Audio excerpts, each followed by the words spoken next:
We're going to be live here for the next 3 hours. Then in the Now we can see a new world coming into view. A world in which there is the very real prospect of a new world order.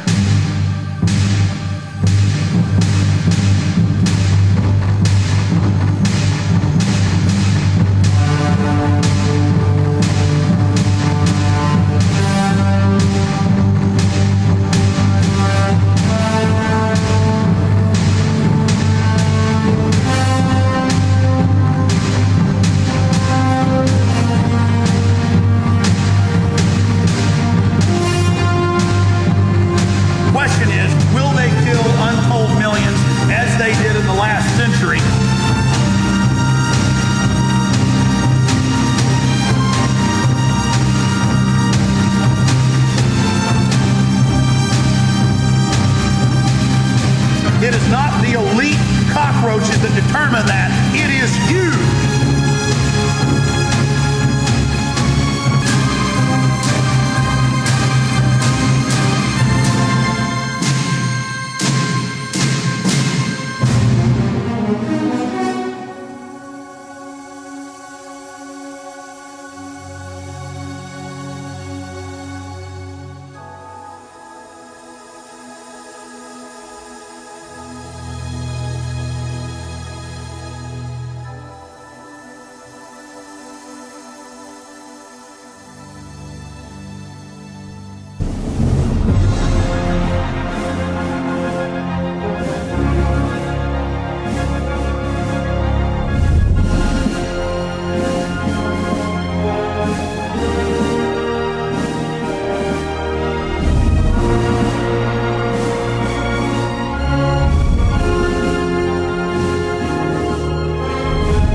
Well, everybody, I'm glad that you joined us into the Overdrive 4th hour. I want to say hi to all the PrisonPlanet.tv members. You make so much what we do here possible. Everybody else listening to the audio at INFOWARS.com.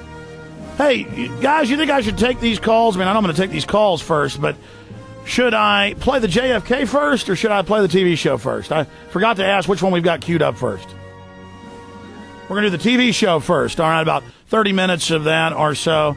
And then we'll end out the hour with the exclusive JFK info from the new film.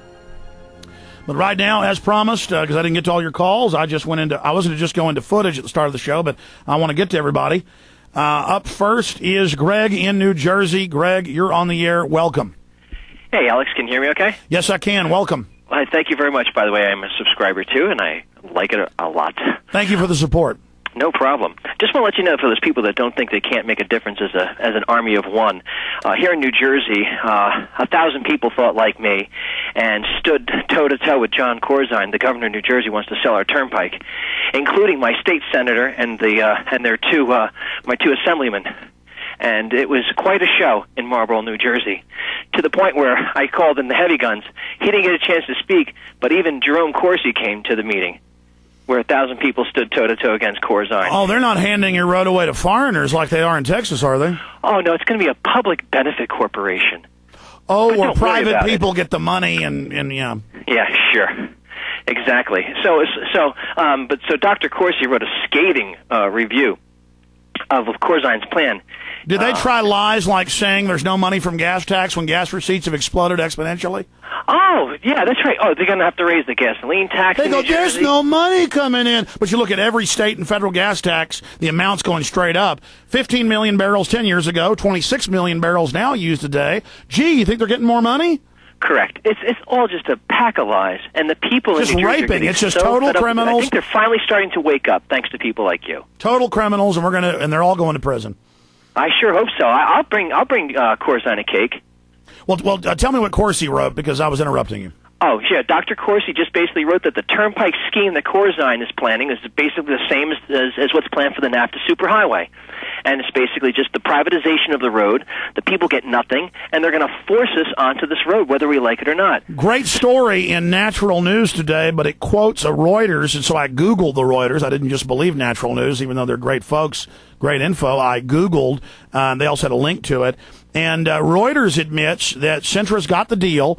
The state of Texas pays, let me explain this, the state of Texas pays for the putting in the toll readers and adding like half a lane, because then technically they say it's not an existing road they're tolling, so they can violate federal and state law because they're not supposed to toll something that's existing. So the state puts in the tolls, puts in a few bridges, and then they get all the money. Literally, all Centra did was lobby politicians and then give their wives, sons, daughters, mistresses publicly jobs at Centra. Oh, this is probably what's going to happen in New Jersey. Remember now, and since we stood up against him, and the public outcry was so incredible, he said, well, they're going to scrap the plan, but to punish us now, he's going to start shutting down, such things as state parks. Yeah, and exactly. Other things I appreciate your call. Nothing to do with the budget. I appreciate your call. Yeah, that's another trick they play. Remember before they handed over 54 national parks and 40-something national heritage sites? It's always growing. That's the last time I checked years ago. That's actually the number it was in 97 when I made America Destroyed by Design. But just the things they do are so mind-boggling, are so mind-blowing. To get everybody freaked out, they told the Forest Service and the Rangers, you're all probably going to get fired. They may close the parks. Lots of propaganda. There's no money. We're broke. And then they had all these conferences and meetings, and they said, we're going to tax everybody to come in. We're going to make them park and pay $20 to park and pay to go in on buses. You got to start bossing the citizenry around. And then they even hired more. And then the people were like, well, if I keep my job, my career, sure, I'll be a thug. I'll do whatever you say. And so, yeah, they will not fill potholes. They will not give cops new radios. They will not give the fire department new engines. The basic stuff will suffer. And they'll say, oh, look in the budget, there was no money for this. But budget is just what they talk about, the money they have, not the real investments, the comprehensive annual financial reports. So, yeah, these are all the tricks. They have all these they even have handbooks that have come out on the tricks they play on you. Let's go ahead and talk to John in Michigan. John, you're on the air. Good afternoon, Alex. Hello. A couple different things. I'm out here with my girlfriend. She's a med school student at MSU out here, and she comes home every single day with a new sexual topic that they seem to learn in school. I come to find out, I realize that the med school is like sexually orientated. They come home, they learn more about sexual stuff when diabetes is on an all-time high rise, cancer on an all-time rise. Yeah, when I went to college, I could be in math, I could be in history, I could be in anthropology, and the professor would walk up and say, we've got to get rid of 80% of the population. And I mean, this is in 1993, 94, 95. I went to school 2.5 years. And I'm not joking. I'd be in speech class. I'd be in I was really bad at math, so I was in algebra. I'd be in sociology. I'd be in Texas history. You have to take that in college here. Didn't matter what it was. I would literally walk in. They'd walk in and say, the people bomb. There's too many people. We've got to reduce their numbers. Only world government will save us. Everyone will interbreed. It's going to be wonderful. This is what the person of the future will look like. Trying to stay white is bad. And guns are evil. And the world government will save us. And there always were groups of high schoolers being brought through, being part of UN meetings. And then I'd go watch CNN and they'd say, the UN taking over doesn't exist. There's no New World Order. But then I'd go to school and that's all they taught. And so, yes, it's just total, complete, absolute, and there was some sex stuff. Yeah, they do that to make, in a lot of the psychology classes now, you've got to dress as a woman, or you've got to write about, they watch XXX porn in class, and they study it, and really, again, it's anything but real information. One of the things that she did learn that this is kind of important to me that I realized is don't ask, don't tell policies. They got small groups like think tanks. They come in, they'll bring all the students in, and the professor will be like, well, do you guys agree with this? And one of it was, if you have surgery, say on your private area for a female, and she goes into the hospital in the ER, the topic of discussion isn't whether or not these students are able to operate on her, but what they do is they bring all the students in without asking the patient, and they all do an exam on her. So they all sexually assault this patient. And the talking point isn't whether that's right or wrong. The talking point was whether they get done with all the exams, whether the Yeah. Let me explain this, and I appreciate your call. This is an incredible subject. We've got to write articles about it. In a hyper-tyranny, you always get bizarre expressions of decadence. Emperors, we're going to go ahead and let him go. I've got a caller there. you always get rights that don't exist and obsessing on weird things so they can make the rights debate about things that don't matter and make rights look stupid and ridiculous. It's like the ACLU won't defend basic rights, but then they'll say there's all these other rights that don't exist. You understand? And in very decadent societies, you always get emperors marrying their horse and weird laws that you must bow to a horse when it walks by or bow to a cow. A psycho society always gets real weird. But then there'll be gladiators killing innocent women and children, every weekday, when work lets out down at the Coliseum. And so it's all scientifically done. And they also want to break down past morals so that they can replace them with their new social morals, which aren't morals. The government can say when there's a moral, when there isn't a moral. It can be interchangeable. It can change. Like torturing a child is okay, but if a parent disciplines their child, they're going to be taken. So you can't lightly spank your child, but the government can put them on drugs that eats their brain. You see. Or sexual partners can cut each other, slice each other up, cut their own arms and legs off, shoot each other with guns. You didn't know that's a big popular sexual thing to do, to shoot yourself in the arm, or have these scars all over you, or have your lover chop your fingers off, and it's all the rage, or try to give people AIDS. That's all beautiful and good, and don't you dare talk about it. It's wonderful. But if you say, hey, I happen to think heterosexual, is more healthy and better for society. I don't hate you guys. It's just that please don't push it on me. Arrest him. He's a hater. This is all scientifically crafted by behavioral psychologists to confuse and just render us a bunch of crazy weirdos obsessing on how people look at us, but then not, that guy's, citizens can't own guns. I'm scared. That's crazy. But arm the police, build FEMA camps, have them with machine guns and microwave guns. And I feel safe when men in black uniforms and ski masks are stomping around. But don't let a citizen have a gun. No, help me. I mean, that's the whole attitude that we're talking about here. I keep forgetting. I'll put it on the document cam, and then I keep forgetting that I'm not on computer here for people out there watching. Let's go ahead and take another call. Let's talk to Steve in Colorado. Steve, you're on the air. Yeah, hi there, Alex. I had a comment and 3 questions. I wanted to reinforce what you said a few days ago on your program about it doesn't matter who is, what particular people are in office, that it's all controlled at the top. In this country, all the politicians that are really in the highest positions, like the chairmanships of committees and everything, are all CFR. And when a Republican gets in there, then the Republican CFR types go into these chairmanships. And then when a Democrat gets in, then the Democrats go into the chairmanships, and or I guess who controls the Senate at that point. In the House.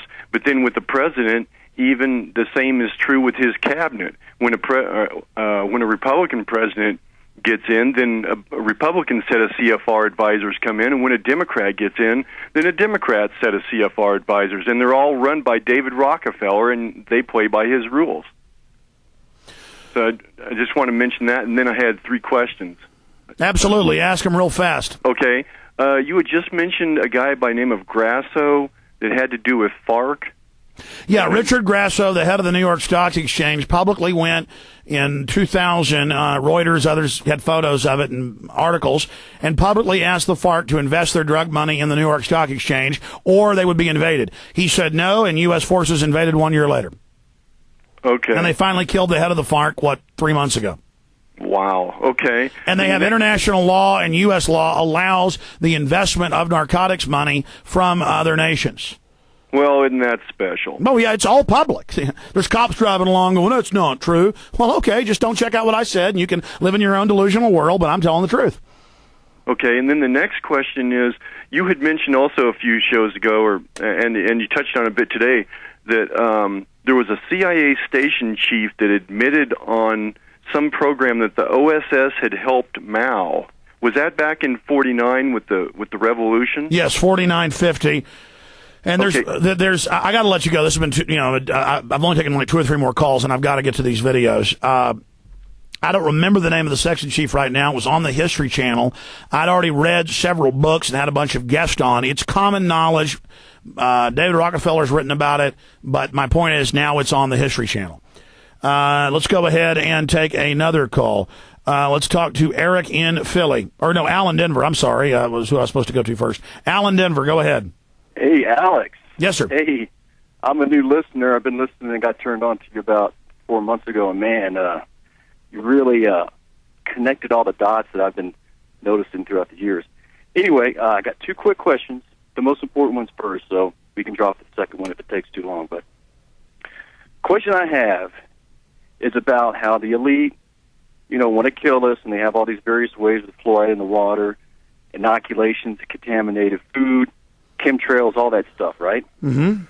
Now, the question I have is, how do they protect themselves from these things and their children? Well, the answer is it is very few, only a few thousand at the top, and I appreciate your call, that know the entire program and the compartmentalization. But from their writings and people like Eric Pianka, they say, we know we have to die, and he volunteers that he and his family are ready to die first. So their hatred of humanity, their love of death, and I mean, he's on the UT website dressed up like a druid talking about Lucifer. I mean, this is one of the head professors. He wins international awards. He gets 95% standing ovations. I mean, almost everybody stands up when he says we'll all be dead soon, and they just stand up. It's not like one bad scientist and 13 monkeys. I mean, it's most of them. That's why I'm on national talk shows, and callers and hosts go, hey, shouldn't we get rid of most people? And I'm like, okay, you first. I mean, this is sick. And I see Bill Clinton on TV on C-SPAN drinking Diet Coke, and I see, these people are crazy. I mean, they're completely out of their minds. It's like an evil system they're part of. But when you read about David Rockefeller, he's all into health food. Jay Rockefeller, his grandson, the senator's all about health food and purified water, all these health foods. A lot of times you'll notice they'll live out in the country in certain areas and only go into town at certain points. A lot of them live out of the country. But whatever they're spraying is one of the things they have the antidotes to. These are soft kill weapons. And they don't, but you'll find out about all the elites. They're all obsessed with organic. They're all obsessed with purified water. It's admitted that Prince Philip, Ted Turner, Prince Charles will not drink regular tap water. It's taken with them. You'll see it in press reports about how their food and water is all taken with them. Very, very serious. Eric and Philly, you're on the air. Hey, Alex, man. What's up? Hey, what's going on? Hey, man, I want so many things I want to talk about. Yo, man, do you check your MySpace often? Yeah, I probably look at it once a day for about 5-10 minutes and read what folks are saying. Do you understand how important your MySpace is? Well, I know that a lot of people visit it. I posted a video today about Ron Paul, who was on a show in Philadelphia. But I want to know if you and Kevin can make a film on aspartame. Yeah, that's a good idea. It's just that I can only do so much. Again, I'm going to move really fast now because I'm almost out of time. Thank you, Eric. I want to make films about everything. You got to get the footage, shoot the footage, buy the music, put it together, edit it, make a cover, manufacture it, sell it. And then the audience is only so big. If I had 1,000 titles, I'd probably sell one of each or something. You can only get out certain things in mass, too. That's why it's important to buy Endgame, buy Terror Storm. I mean, those films need to be seen. Let's go ahead and talk to Sean in Idaho. Go ahead, Sean. Alex, you really have helped me open my eyes tremendously, and I just want to thank you very, very, very much. Unfortunately, I'm only able to listen to the podcast because our local stations don't carry here, and I don't have a shortwave yet. So what I wanted to talk about real quick is just the Nazi gun laws that have pervaded here into the U.S. That's what the U.S. gun laws are based on, and just a small example. The BATF is actually going after the oldest gun shop in Idaho, which is right here in our area. Yeah, let me just read the article to folks on air. Feds spend $3 million to shut down Idaho gun store. American Free Press, Twin Falls, Idaho. And it says Ryan Horsley, who I talked to this morning, traded, and the guy said, I'm a fan of the show. I listen to the show, but they told me if I shut up, they'll go easy on me. That's not what we found. If he shuts up, they'll have their way with him. They'll win. and they're just liars. But Ryan Horsley That's right. Seems confident that he will triumph over a government shakedown that has cost his family business $200,000 in legal fees as he fights to keep Red's Trading Post, a fourth-generation firearms store, in operation. Go ahead. No, that's right. And Ryan last year he brought in the movie called The Gang, which documents the BATF. And yeah, that was made by Jews, the preservation of firearms ownership. That's right. And so since he showed the movie, he has to be punished. Free speech isn't allowed in America. He must be punished. That's right. The second thing, in terms of guns, I mean, I'm sure you've talked about it before, but, Randy Weaver was set up by the FBI. And then, real quick, the last thing I wanted to end on, talking about Oklahoma City and they're blaming it on McVeigh and all that, and the fertilizer in the truck and the diesel. Well, we're farmers out here, and I tell you, the restrictions on fertilizer after that have been just tremendous. I mean, they're restricting it, and I think it's just one more excuse. Yeah, exactly. It's another tax. You can go buy stuff at the store that's even more explosive. It's all about control, getting feds in your life. Any excuse to have these parasites come suck off of you. They're not just lazy, dumb, cowardly bullies. They also want to suck off of you. Yep, absolutely, man. And I just want to thank you. You are just the man. And no, you're the man, and I appreciate your call. Okay, there's just too many calls coming in. Chris in France. We got to move faster. Go ahead, Chris. Alex, what's up? Hey, what are you doing over in France? I'm working at a surf factory making surfboards. Cool. Yeah, it's pretty sick. But yeah, it's every day working, I listen to the podcast, and I was wondering if you're going to get the extra hours up on that. We're working on it. We have limited personnel. Let me ask the guy out there. Are we going to get that fourth hour? We've been posting on InfoWars and Prison Planet. I don't know where Nemo and Watson are getting it, but every day they've been posting the audio of the extra hours up on the web. Yeah, I listen to it at night when I get home, but you just may have to fidget around for it. You just may have to look for it. You may have to look around for it. Okay, cool. Yeah, I just wanted to say I'm stoked. Love the show. Best thing on the internet, radio, everything. Stoked on it. Thanks, Alex. Hey, thank you, my friend. Okay, ladies and gentlemen, we're going to play part of my TV show from a few weeks ago. This isn't even on the web yet, from local Austin, first time seen on the web. And then I am going to play, 18 or 20 minutes? I've been told different numbers of just the hundreds of hours of footage, but some of the most interesting stuff from the JFK film we're making. Again, you're going to get these type of sneak peeks here as PrisonPlanet.tv members. But at the same time, everybody can listen at InfoWars.com to the mainstream right there to hear the audio of it, and that's also extremely interesting. So here is my TV show from about a week and a half ago. Actually, I thought it was last week's show. This is one from 2 weeks ago that hasn't aired yet either. But we'll be playing these about once a week for you on the show before they're even posted for download or, I mean, you can get these so many different ways at PrisonPlanet.tv, but we're going to give you exclusive stuff here first, live. And then again, the JFK thing's coming up after this. So God bless you, and I will see you back here live tomorrow, 11 a.m. Central. Kevin Booth's American Drug War is out. It's at Infowars.com, discounted, out of the gates. Get it today. Show it to everybody. Expose the terrorist. All right, here it is.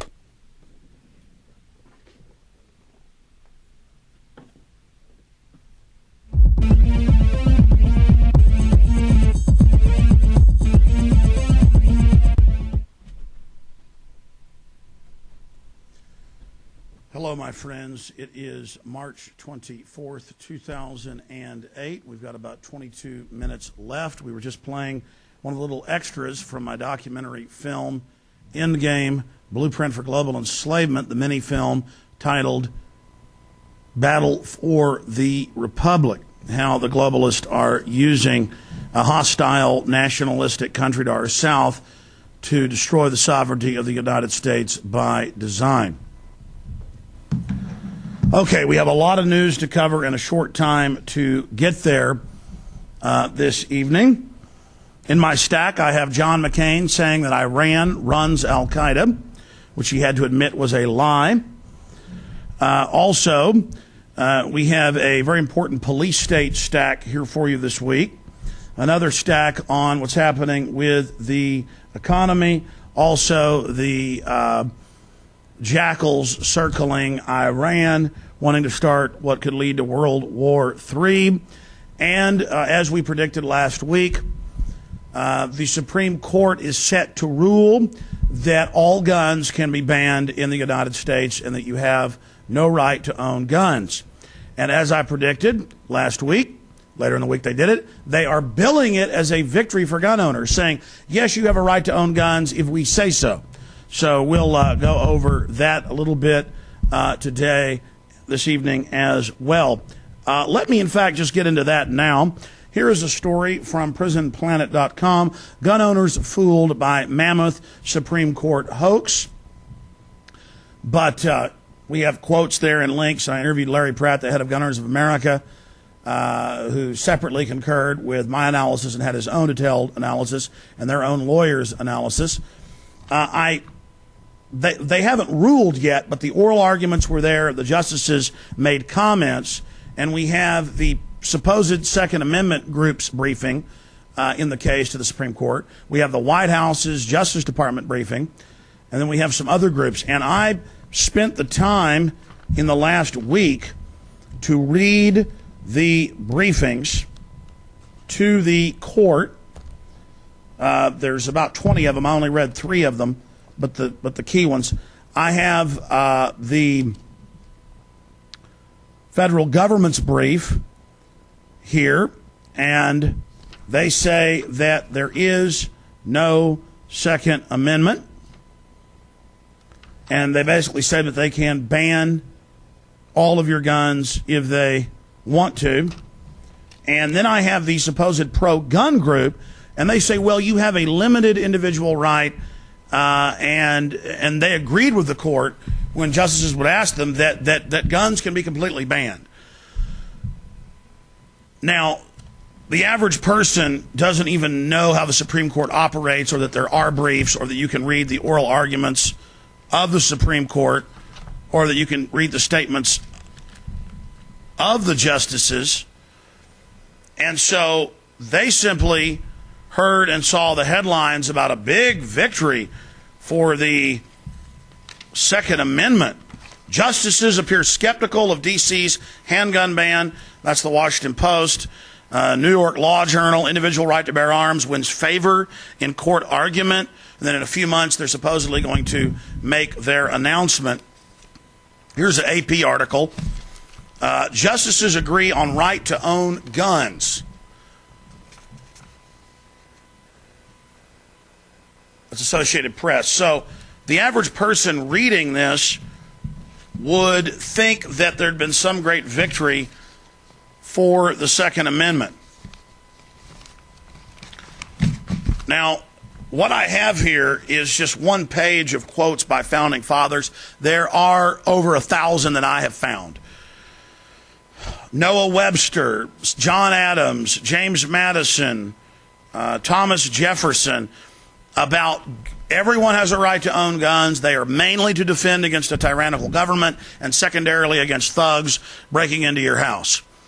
And they said that any time the government tries to restrict your ownership of guns, that's a tyranny, and violently overthrow it. Now, that's the founding fathers. I'm not saying we should go out and be violent. The founding fathers tried to not be violent as well. We just need to educate people. I have the Federalist Papers, number 46. The advantage of being armed, which Americans possess over the people of almost every other nation, where the governments are afraid to trust their people with arms. I mean, it just goes on. There's thousands of quotes. There's no debating that the Second Amendment, the Revolutionary War started when the British came in 1775 in Lexington and Concord to confiscate the handguns and rifles, the smaller muskets, the larger muskets, and the long rifles.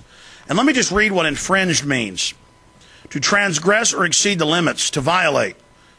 Any contact is to infringe. It also says to encroach on someone or something, engage in trespassing. Infringe, go against, as the rules of laws. He ran afoul of the law. This behavior conflicts with our rules. It means it's against the law. The right to keep and bear arms shall not be infringed. The people's right to keep and bear arms shall not be infringed. What is there? It says violate the basic laws of human civilization. Break the law. Infringe means to break the law. It means if you touch the Second Amendment, Well, just like the First Amendment says Congress shall make no law respecting an establishment of religion or prohibiting the free exercise thereof. Then it goes into freedom of the press, assembly, the rest of it.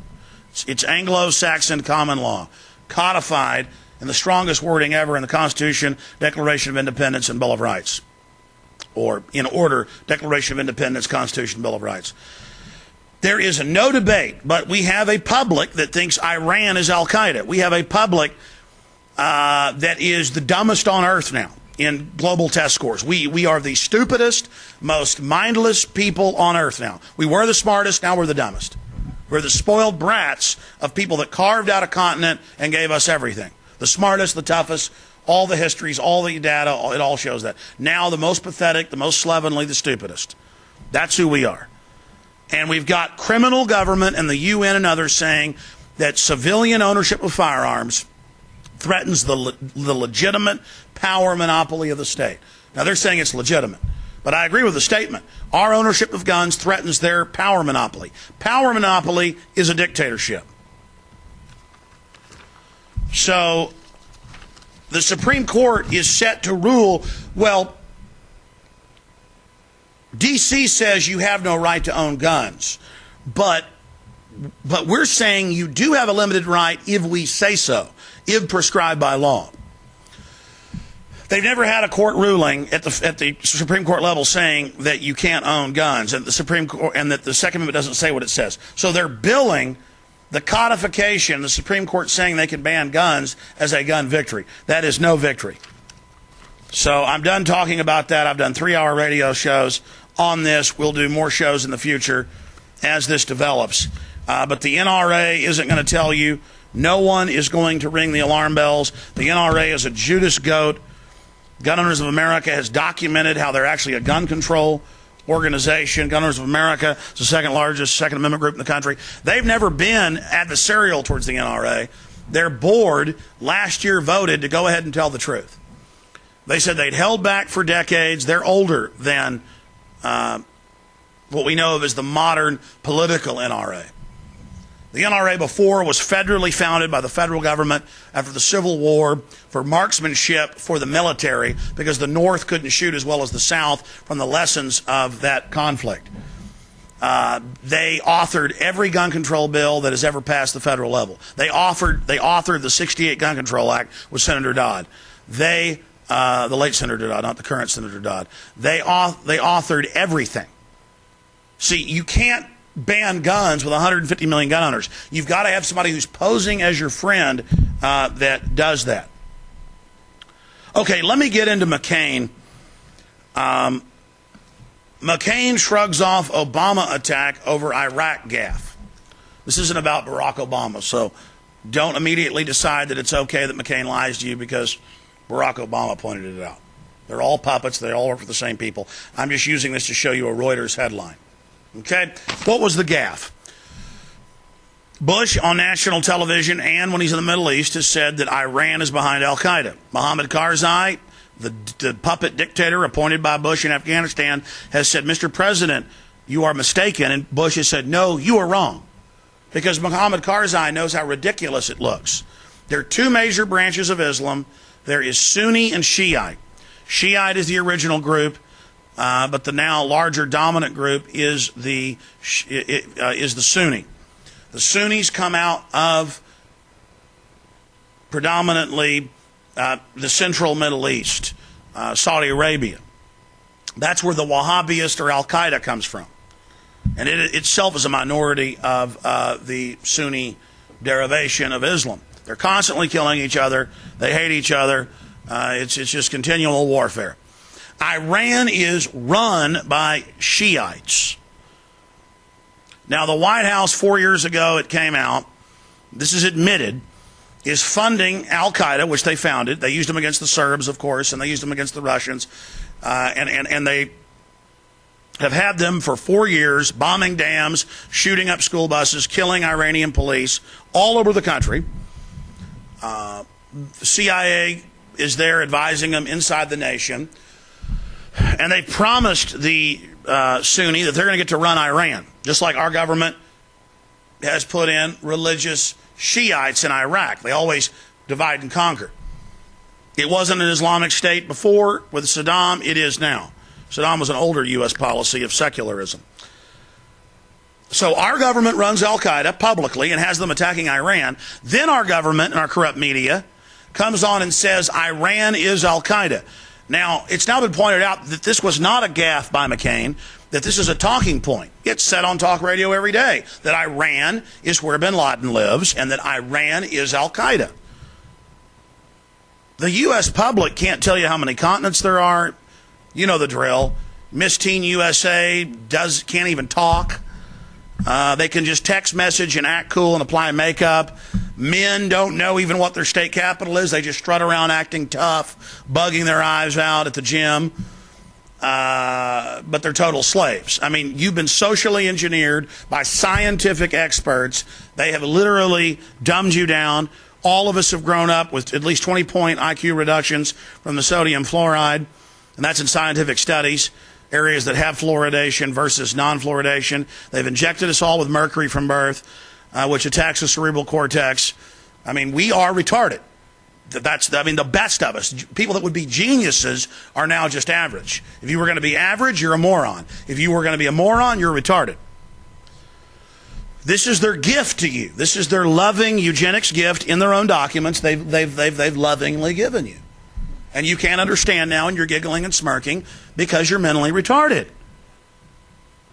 Bad man poison you. Bad man hurt you. Bad man decided to put bad things in food and water.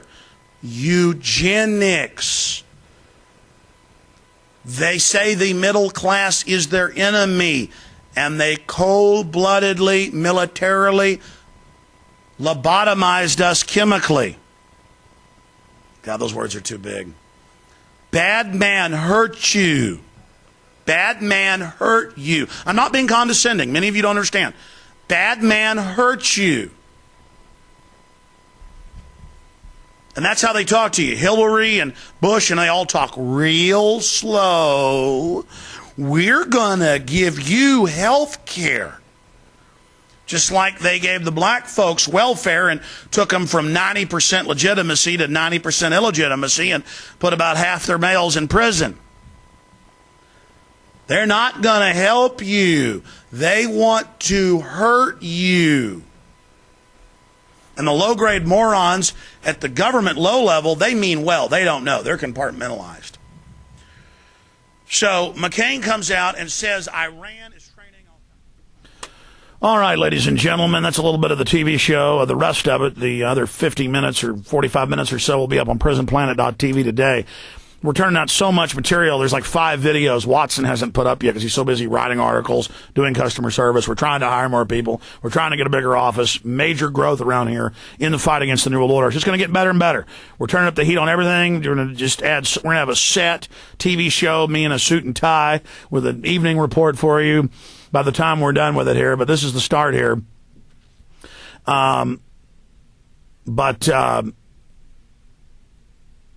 In a moment, we are going to play you a special JFK presentation up until the end of the hour, and then it will merge with the retransmission from the first 3 hours of the main radio show.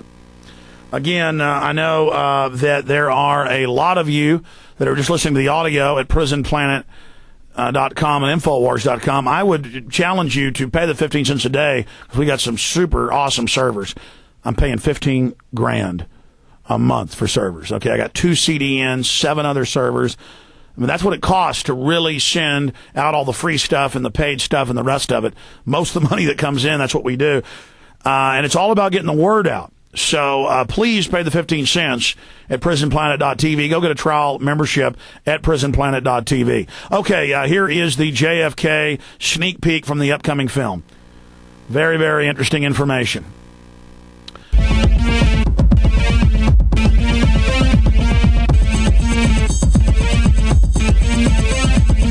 President Kennedy has been assassinated. It's official now. The president is dead. Something has happened in the motorcade route. Something, I repeat, has happened in the motorcade route.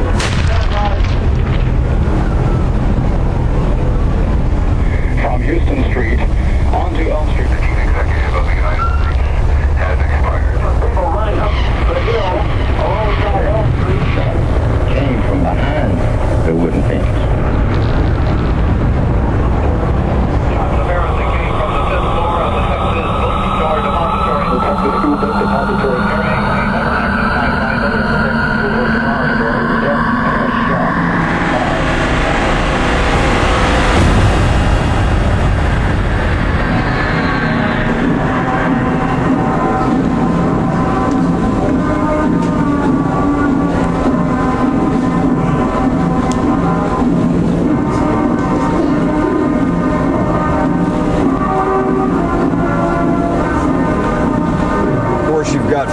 25 years of information, but to boil it all down, Kennedy was upsetting some of the most powerful and violent forces in this country. The CIA that he threatened to splinter into 1,000 pieces, the mafia, which he and his brother were attacking, and we now know, of course, that all of these groups were working with each other, particularly in the secret war against Castro.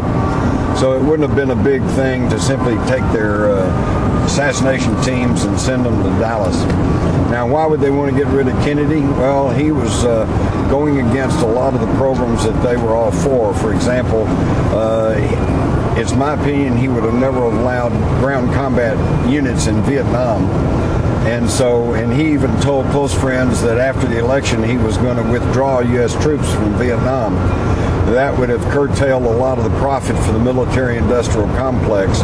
He also threatened to splinter the CIA into 1,000 pieces. In other words, disband the CIA. He also was working through his Treasury Secretary to curtail the power of the Federal Reserve System. In fact, in June of 1963, he issued $6 billion in United States notes. Money issued through the U.S. Treasury, not through the Federal Reserve System, which is headed by a bunch of international bankers. I think the two fundamental points about the Kennedy assassination are, number one, who had the ability to strip him of normal security. In fact, when Fourth Army Intelligence called up the Secret Service, called up higher-ups and said, we're prepared to send a bunch of plainclothes agents to provide additional security, they were told to stand down. So who had the power to strip the normal security away from Kennedy? The other point, of course, has to do with the fundamentals of the assassination. If one bullet did not pass through Kennedy's body and strike Connally, causing 7 wounds to these 2 men, then obviously one person did not do the shooting. This is your 6.5 millimeter Mannlicher Carcano carbine, made during World War II for and by the Italians. They nicknamed it the humane weapon because it was notoriously inaccurate and you wouldn't kill anybody with it. The bolt is loose. It's basically a piece of junk.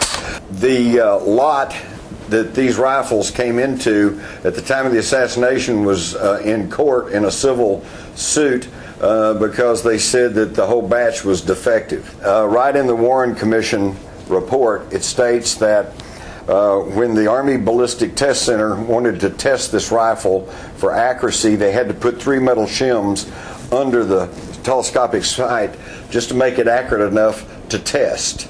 All right, I'm aiming at this building over here. 2001, 2002, 2003, 2004, 2005, 2006. Okay.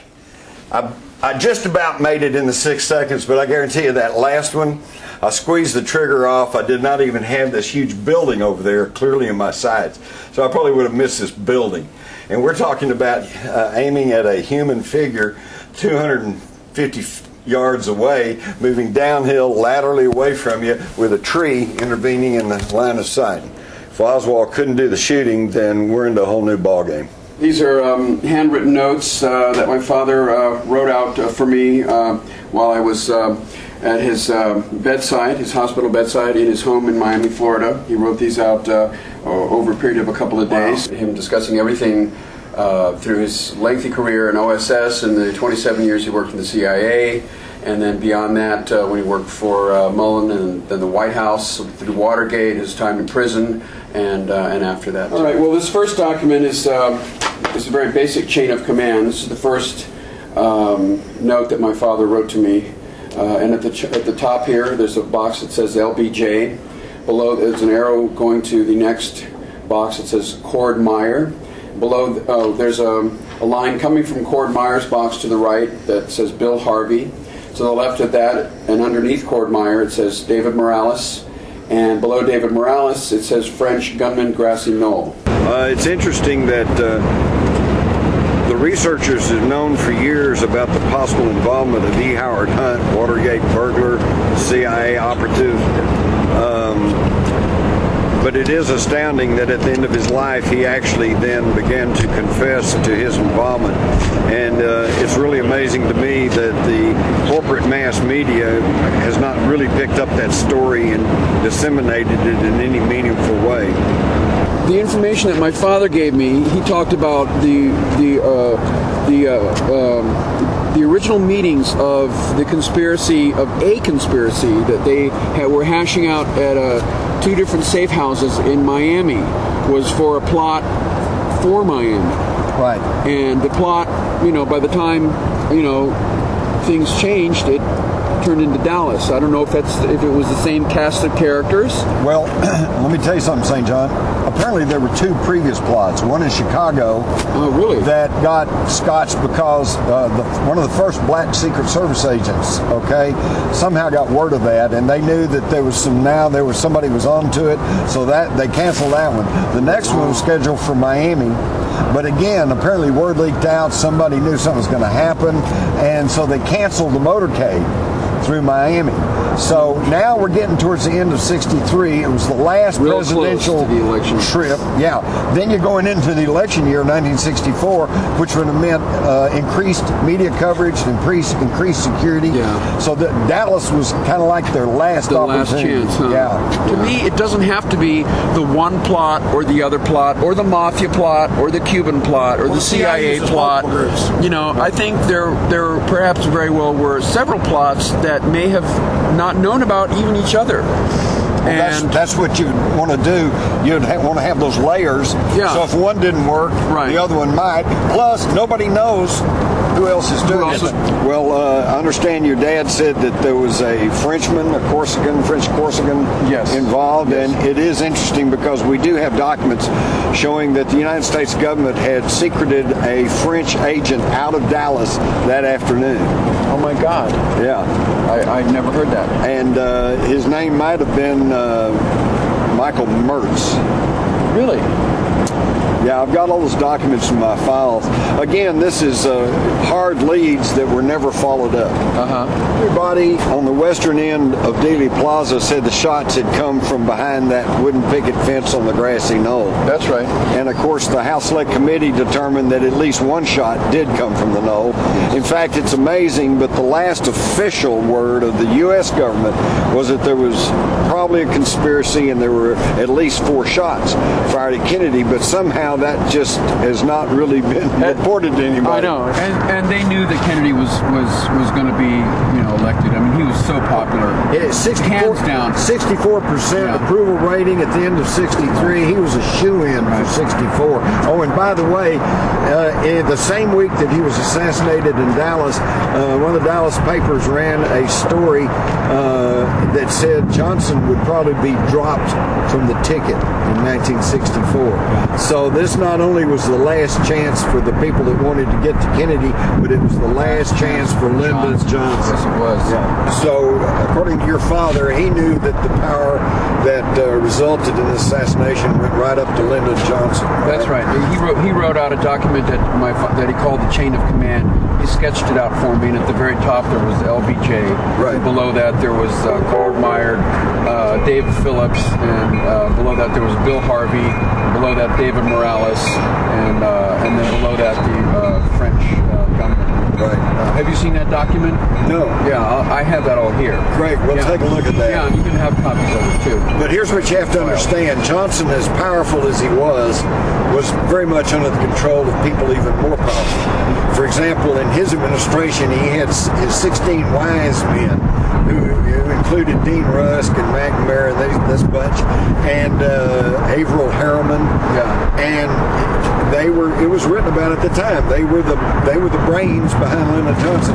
Every single one of them was a ranking member of the Council on Foreign Relations. The Council on Foreign Relations is a sister organization of the Royal Institute of International Affairs, both of which were formed out of the old Cecil Rhodes Roundtable groups. These are the royalty, the banking elite of Europe, of the world, and then they came over here. They were the ones who tried to instigate the League of Nations in World War I, but we didn't want to give up our sovereignty. So then they formed the Council on Foreign Relations, specifically with the goal of educating the American people to why we needed to be part of a United Nations. These are the globalists. These are the people that George Bush Sr. referred to as the New World Order. Okay. Tell me about Sam Rayburn. Well, Sam Rayburn was the Speaker of the House, and he was the mentor of Lyndon Johnson. Oh, okay. And the famous story is that when Kennedy got the nomination at the Democratic National Committee convention, that Johnson was so mad he stomped off the stage, and Sam Rayburn went after him and said, "Come on, Lyndon, get back, play the game, go along, you'll get your chance." Okay? So Lyndon came back in, and of course Kennedy then, to try to mend fences in the Democratic Party, offered the vice presidency to Johnson, never thinking for a minute that he'd take this powerless job when he was the most powerful senator on the Hill. And to the surprise of both Kennedy and Johnson's people, Johnson accepted the vice president's nomination. And later, when he was asked, "Why'd you do that?" he said, "Well, it put me one step closer to the presidency." Isn't that prophetic? Yeah, and it also showed his ambition. H.L. Hunt had put out and ran an ad in the Dallas newspapers charging Kennedy with treason. And so you can see that among the wealthy elite of this country, they not only hated him, they viewed him as a traitor and a criminal.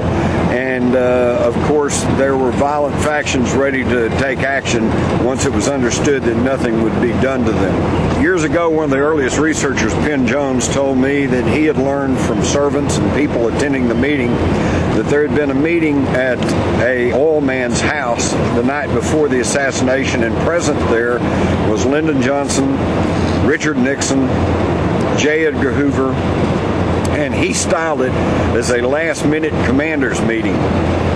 Later years, I met Madeline Brown, who was a mistress, a girlfriend to Lyndon Johnson, and she told me she had been at that meeting and that Johnson had arrived a little late, and he and Hoover and Nixon and the oil men had all gone into another room.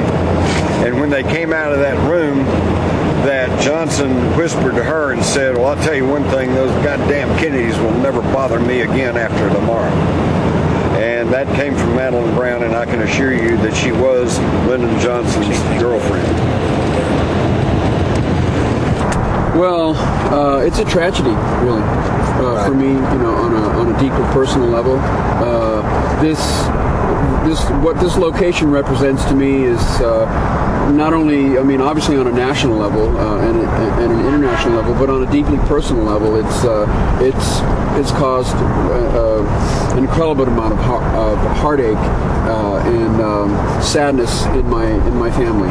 Do you feel like your father, towards the end, felt any regrets? No.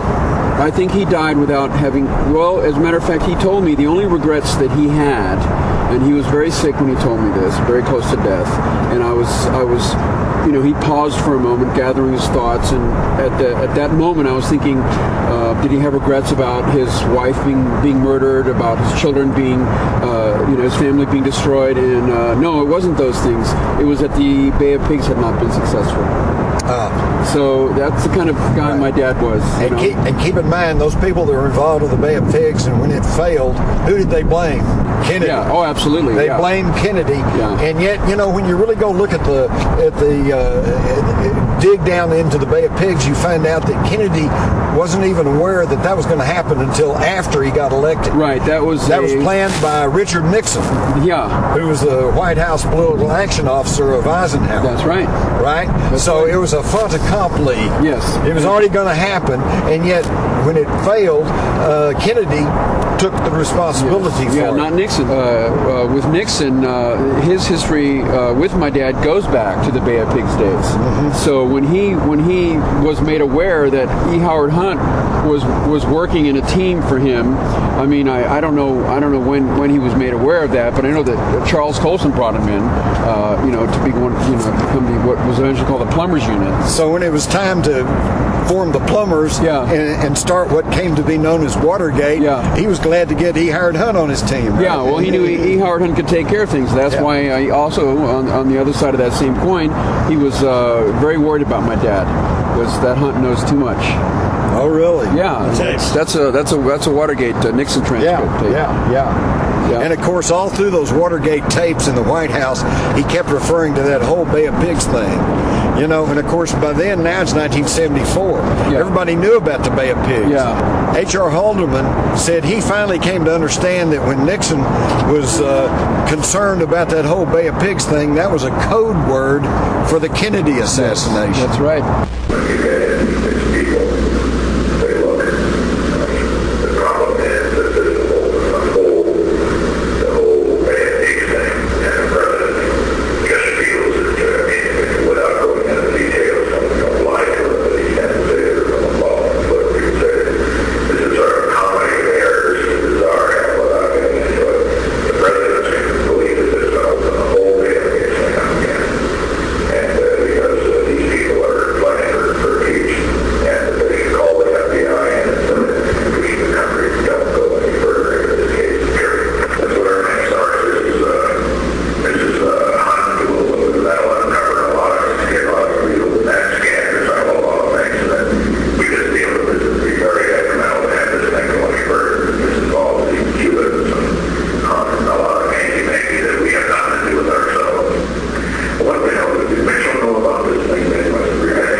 I'll even go this far. I think the people who planned and executed the Kennedy assassination looked upon themselves as patriots.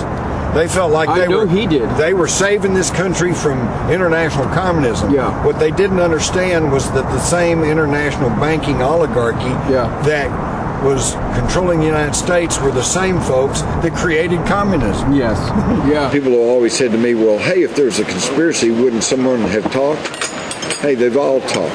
You got James Files who said, I did it. You got the documents coming out about the French Corsicans that was secreted out of Dallas the day of the assassination. You've got the Warren Commission. I've got a document there where they said, well, we looked into Oswald's background, but this is going to take some serious omission and redaction.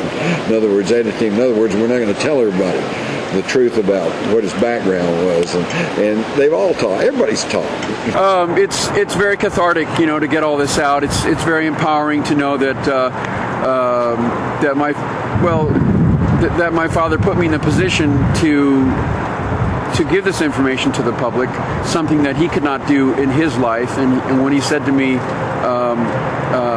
when he gave me this information and said that he wanted me to release this after he died, I carried this kind of monster on my back, for the last couple of years, and it feels very empowering and very good to get this out.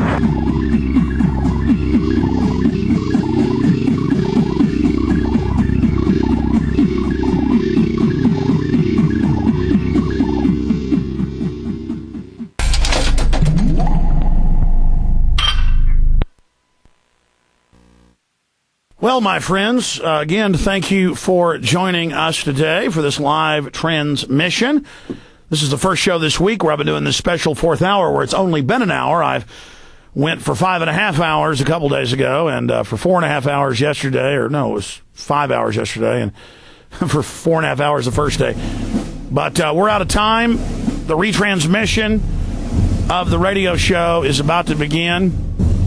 Well, I guess we'll be meeting the retransmission when Stella Costello came on, who's being set up for exposing that the government ships in drugs. That right now, we'll join that in progress on the web at INFOWARS.com. And I'll be back tomorrow for another live special overdrive hour. If you weren't able to see the video, it's extremely powerful. Great job to Aaron Dykes putting that together. We have hundreds of hours of footage. That's just giving you an idea of what's going to be in the film, the JFK film I'm making. All right, ladies and gentlemen, we'll now meet the program in transmission.